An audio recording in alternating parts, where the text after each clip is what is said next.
Salam saudara-saudara, selamat berjumpa lagi dalam kegiatan kita. Dan sore ini kita akan menelaah atau akan merenungkan perikop 2 Raja-Raja pasal 2 ayat 1 sampai 18 yang saya beri tema Elia pergi, Elisa melanjutkan.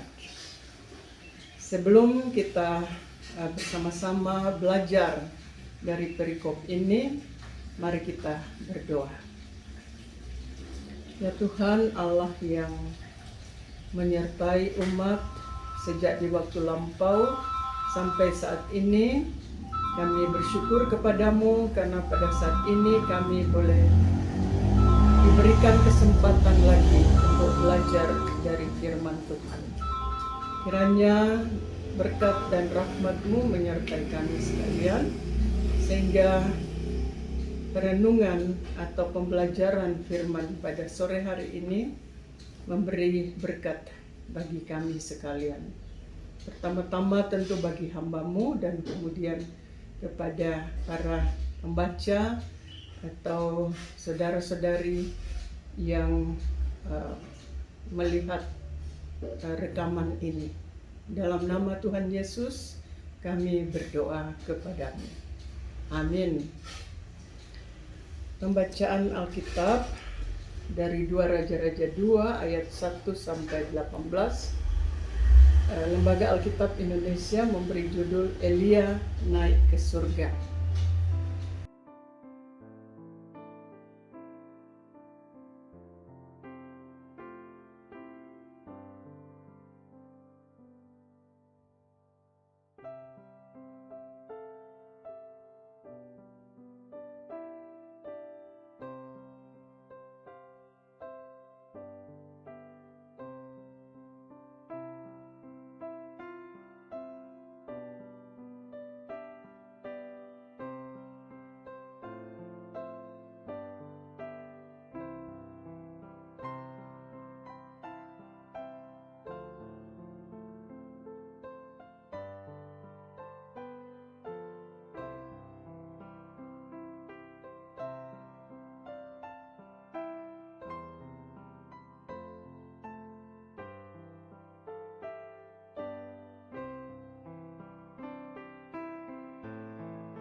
Demikian pembacaan kita 2 Raja-Raja 2 ayat 1 sampai 18.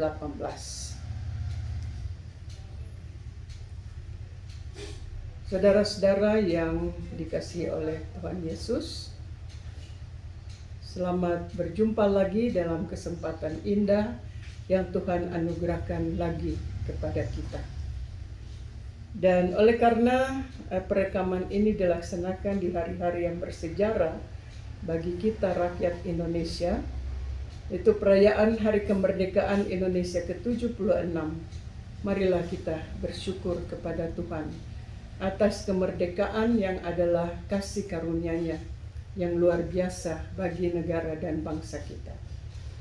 Tuhan Allah telah membawa kita sejauh ini dan kita yakin bahwa Ia akan menuntun negara dan bangsa kita tercinta seterusnya. Ada beragam tantangan yang dihadapi, termasuk pandemi COVID-19 yang penularannya semakin mengkhawatirkan. Namun kita percaya sebagaimana Allah telah menyertai umat Israel di masa lampau dan gerejanya di masa kini, Ia juga akan menyertai perjalanan bangsa kita seterusnya. Penyertaan Allah yang tidak dapat diragukan juga menggema dalam pembacaan kita yang baru dibacakan tadi. Saudara-saudara, kalau saya boleh bertanya kepada Anda semua, tema apa kira-kira yang dapat diberikan untuk pembacaan Alkitab ini? Saya bertanya karena saya memahami bahwa walaupun perikop ini hanya terdiri dari 18 ayat saja, namun dalam perikop ini kita dapat menjumpai banyak pokok pikiran yang dapat dijadikan tema untuk pembacaan kita. Izinkan saya menyebut beberapa tema. Lembaga Alkitab Indonesia misalnya, atau LAI, memberi tema Elia naik ke sorga. Seperti tema yang digunakan dalam Alkitab bahasa Inggris New Revised Standard Bible atau NRSV, dan beberapa buku dalam bahasa Inggris lainnya ada yang memberi judul Elisha Takes Over atau Elisa mengambil alih, dan beberapa judul serta tema yang diberikan oleh masing-masing penulis. Saya kira dari keragaman tema ini semuanya menjelaskan bahwa perikop ini memang berisi banyak pesan yang dapat dikembangkan setelah menafsir secara mendalam. Penyertaan Allah dalam proses pengalihan kepemimpinan dan kepelayanan dari Elia kepada Elisa menjadi salah satu tema yang menarik. Dalam pembacaan kita tidak ada interaksi secara langsung dengan Allah, seperti misalnya seperti biasanya dikatakan Tuhan berfirman kepada Elia, atau Tuhan berfirman kepada Elisa, atau Allah memberkati Elisa untuk meneruskan pelayanan Elia. Namun saya kira tidak ada alasan untuk mengatakan bahwa peristiwa Elia naik ke sorga atau penyerahan tongkat estafet kepelayanan dari Elia kepada Elisa berlangsung tanpa pengetahuan dan kontrol Allah. Saya kira kita masih ingat tema tentang the hidden God, Allah yang berkarya secara tersembunyi. Saya sendiri memberi tema Elia pergi, Elisa melanjutkan. Tema ini lebih menekankan pada pekerjaan pelayanan yang berjalan terus, yang berkesinambungan. Elia naik ke sorga, tapi pelayanan tidak berakhir di sana. Pelayanan itu dilanjutkan oleh Elisa, dan peristiwa kenaikan ke sorga menjadi penting artinya. Karena peristiwa itu menyingkapkan kemuliaan Allah dan kasih Allah kepada manusia yang berkenan kepadanya. Seperti kita sudah pelajari tentang orang-orang yang diangkat ke surga, ada 3 orang yang kita bisa catat. dalam baik perjanjian lama maupun perjanjian baru, yaitu Henokh dalam Kejadian 21 ayat 23, kemudian Elia seperti yang dalam pembacaan kita, dan Yesus Kristus sendiri dalam Kisah Para Rasul 1 ayat 6 sampai 11. Tiga orang ini berkenan kepadanya. Jadi peristiwa kenaikan ke sorga itu penting, tetapi pelayanan yang berkesinambungan juga penting. Jadi itu alasan untuk mengambil tema Elia pergi, Elisa melanjutkan.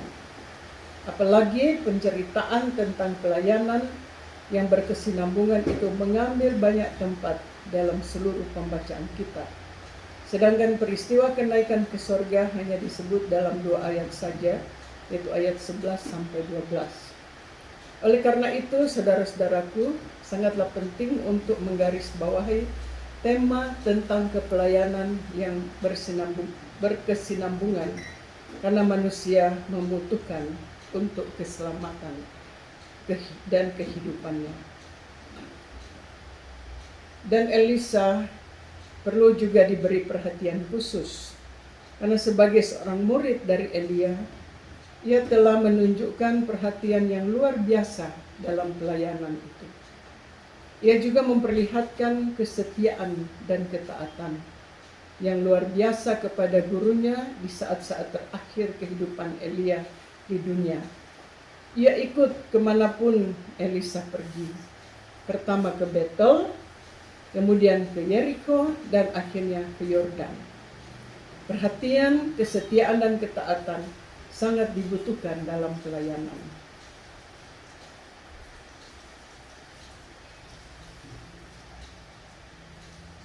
Seseorang tidak akan berakar dalam pelayanan, pun tidak dapat melaksanakan pelayanan dengan tulus dan benar apabila tidak menunjukkan perhatian, ketaatan, dan kesetiaan. Dan Elisa memperhatikan ketika Elia melakukan hal-hal yang baik dan berguna. Misalnya, ia memperhatikan Elia ketika membelah sungai Yordan dengan jubahnya agar mereka bisa melewatinya. Dan ternyata itu juga dilakukannya ketika ia melewati kembali sungai Yordan dan Elia sudah naik ke surga. Pelayanan bukan cuma soal zona yang nyaman dan fasilitas yang memadai.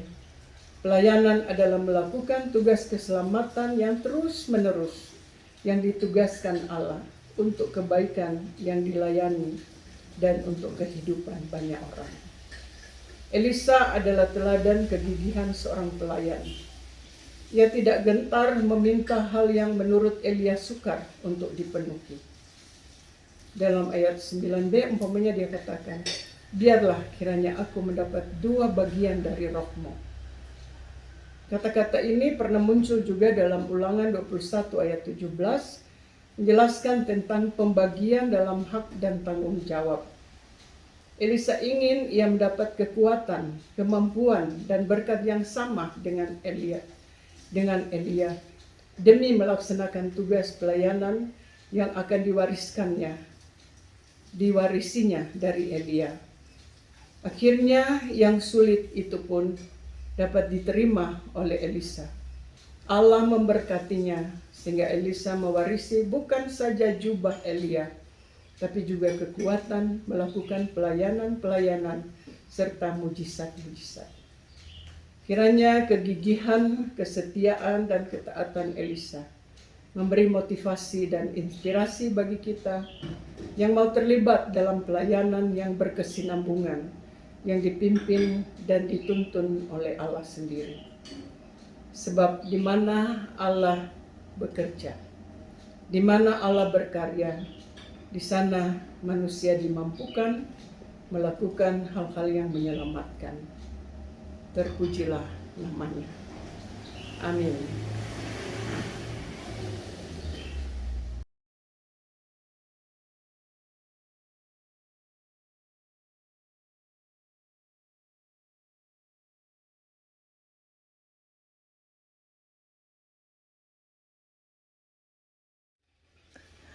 Oke, terima kasih untuk pertanyaan.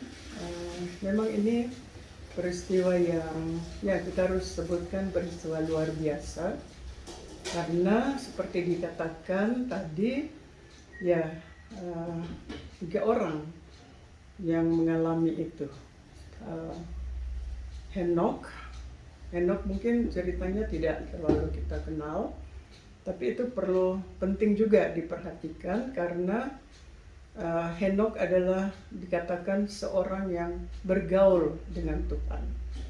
Bergaul dengan Tuhan tentu maksudnya selalu melakukan apa yang dikehendaki oleh Tuhan. Dan ini juga menjadi catatan tersendiri bagi Elia, bagi Nabi Elia.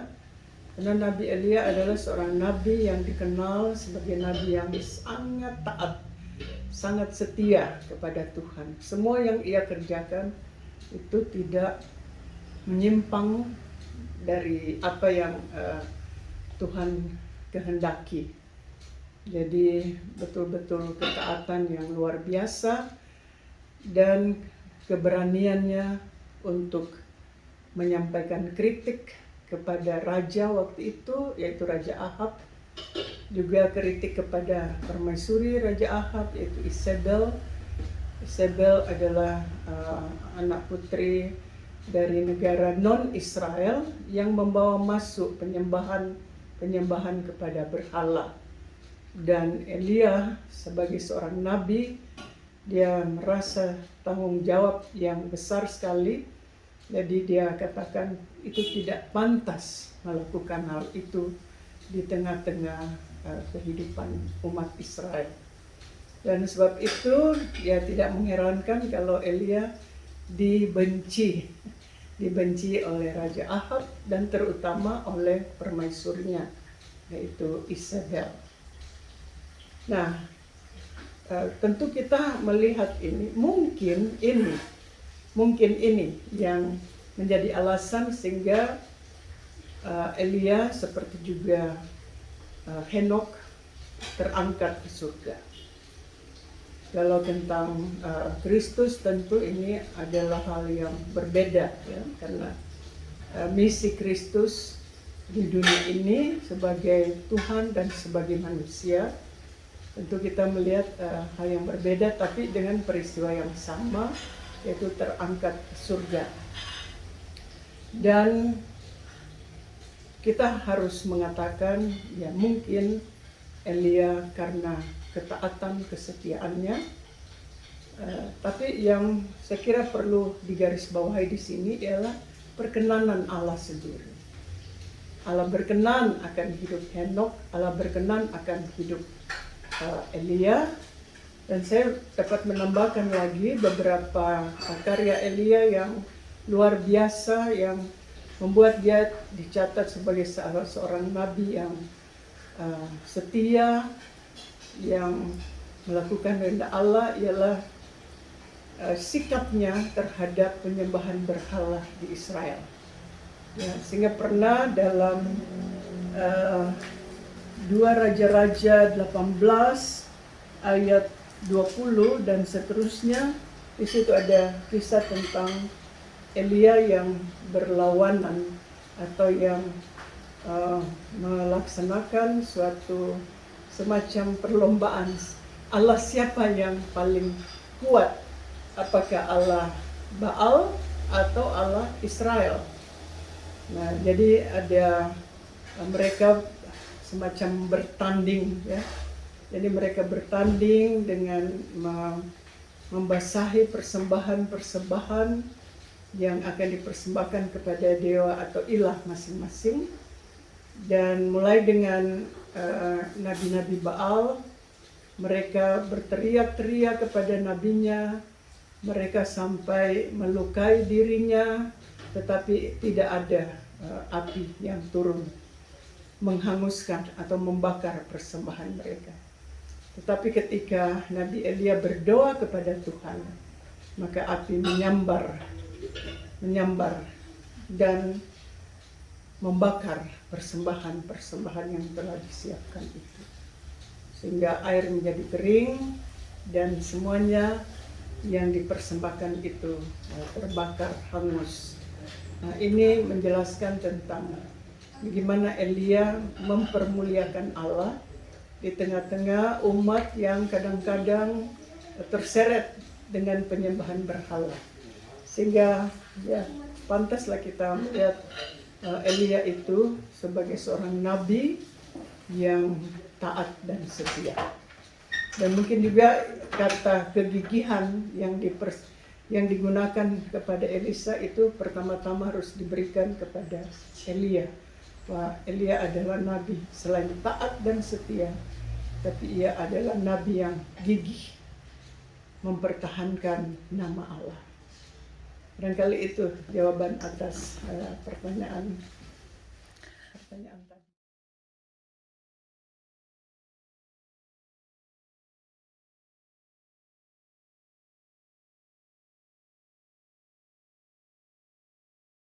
Oke, terima kasih, pertanyaan yang menarik juga.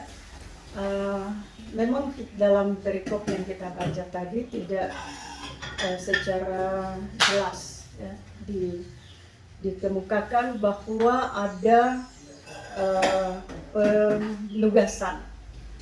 Itu berbeda dengan dari Musa kepada Yosua umpamanya ya.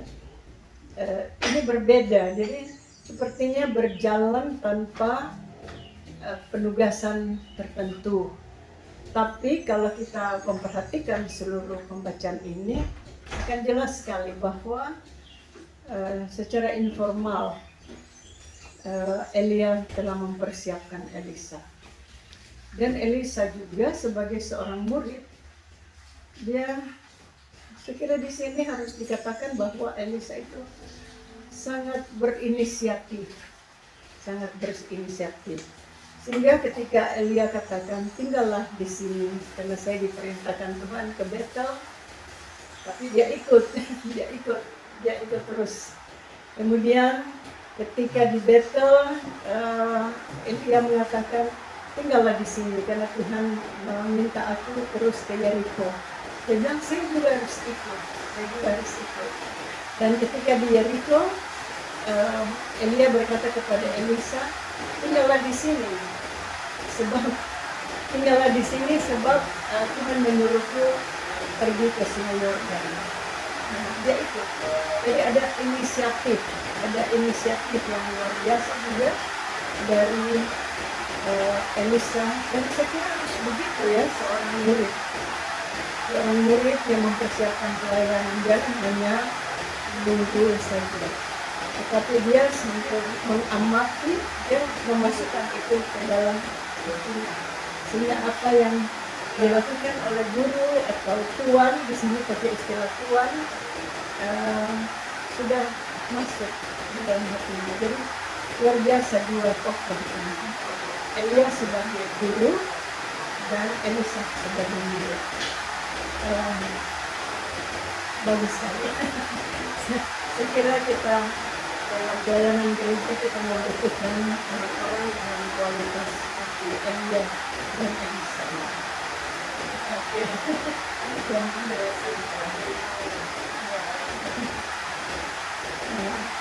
Dengan demikian, dengan dua pertanyaan yang sudah disampaikan, saya pelajaran kita atau perenungan kita atau pendalaman kita dari perikop 2 Raja-Raja 2 ayat 1 sampai 18. Terima kasih Anda bersedia membaca, dan kiranya kalau ada pertanyaan dapat disampaikan, kalau ada kritik dapat juga disampaikan, sehingga pemahaman kita tentang firman Allah semakin diperdalam.